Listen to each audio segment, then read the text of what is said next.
১৯৭৮ FIFA বিশ্বকাপ ঘরের মাঠে আর্জেন্টিনার প্রথম ট্রফি জয়ের নেপথ্যে থাকা অন্ধকার রাজনৈতিক ছায়া।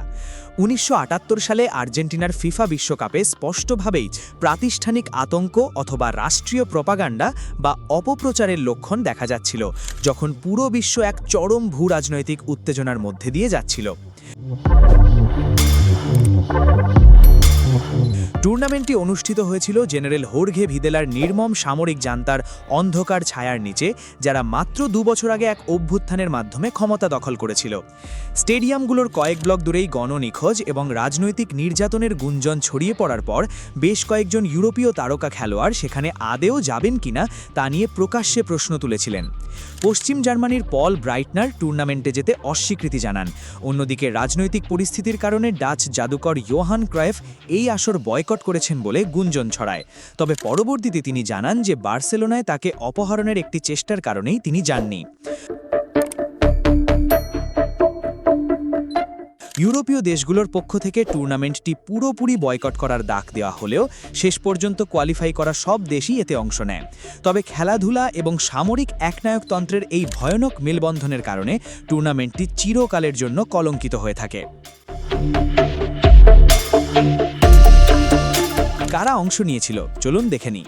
আফ্রিকা থেকে তিউনিশিয়া, এশিয়া ওশেনিয়া থেকে ইরান, ইউরোপ থেকে Austria, France, Hungary, Italy, Netherlands, Poland, Scotland, Spain, Sweden ও পশ্চিম জার্মানি, নর্থ আমেরিকা থেকে মেক্সিকো, সাউথ আমেরিকা থেকে আর্জেন্টিনা, ব্রাজিল ও পেরু।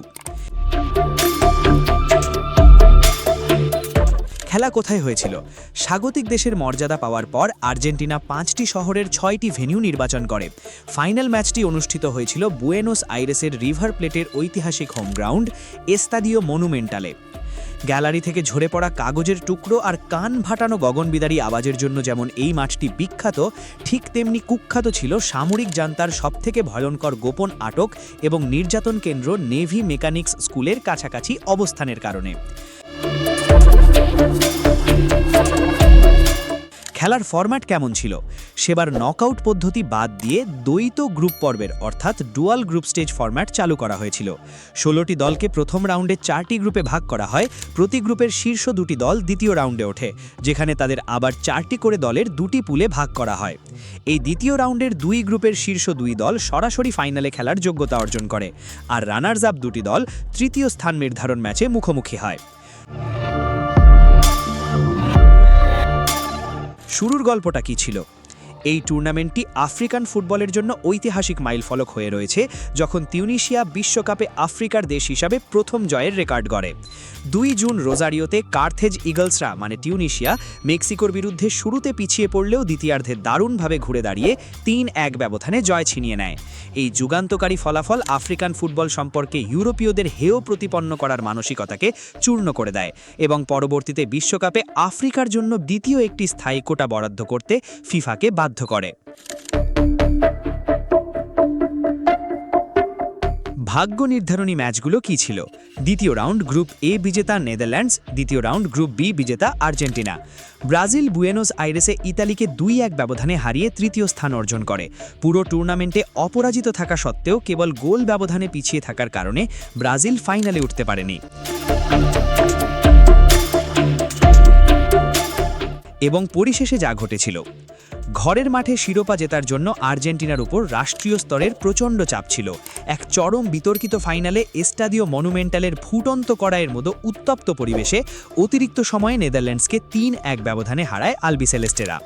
মারিও কেম্পেস জোড়া গোল করে আর্জেন্টিনার প্রথম বিশ্বকাপ জয় নিশ্চিত করেন এবং টুর্নামেন্টের সর্বোচ্চ গোলদাতা হন।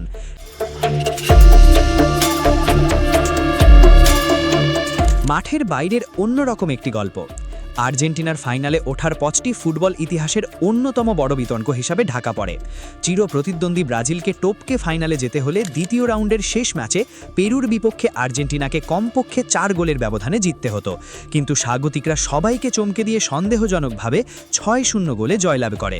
কয়েক দশক ধরেই এই গুঞ্জন চলে আসছে যে আর্জেন্টিনার সামরিক জান্তা কাঙ্ক্ষিত স্কোর লাইন নিশ্চিত করতে পেরু সরকারের সাথে একটি গোপন রাজনৈতিক চুক্তি করেছিল, যার মধ্যে শস্যের সরবরাহ এবং ব্যাংক অ্যাকাউন্ট সচল রাখার মতো বিষয় জড়িত ছিল। অর্থাৎ বুঝতেই পারছেন, শুরুতে যা বলেছিলাম, 1978 বিশ্বকাপ আর্জেন্টিনা নিজেদের ঘরের মাঠেই ঠিকই জিতেছিল, কিন্তু তাতে মিশে আছে অনেক অনেক পলিটিক্যাল ইনফ্লুয়েন্স এবং কনস্পিরেসি। ইতিহাস সেটা ভালো করেই মনে রেখেছে। ফুটবল দুনিয়ার সব লেটেস্ট আপডেটের জন্য এখনই চ্যানেলটি সাবস্ক্রাইব করুন।